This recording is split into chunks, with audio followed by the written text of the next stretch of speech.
আসসালামু আলাইকুম রহমতুল্লাহ। সম্মানিত দর্শক শ্রোতা, আশা করি সবাই ভালো আছেন।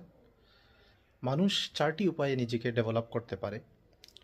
এক, বাই রিডিং অর স্টাডিং, অর্থাৎ পড়াশোনার মধ্য দিয়ে। দুই, by taking training or participating in training, প্রশিক্ষণ গ্রহণের মধ্য দিয়ে। তিন, বাই ট্রাভেলিং, ভ্রমণের মধ্য দিয়ে। চার, by choosing or making good friends, ভালো বন্ধু বানানোর মধ্য দিয়ে মানুষ নিজেকে ডেভেলপ করতে পারে। জীবনে এই চারটি স্তর বা উপায় ফলো করলে আমরা নিজেদেরকে অনেকটাই ডেভেলপ করতে পারবো। আশা করি আমরা সবাই এই স্টেপগুলো বা এই উপায়গুলো ফলো করব এবং নিজেদেরকে অনেকটাই ডেভেলপ করে তুলব। সবাই ভালো থাকুন। আসসালামু আলাইকুম রহমতুল্লাহ। আসসালামু আলাইকুম রহমতুল্লাহ। সম্মানিত দর্শক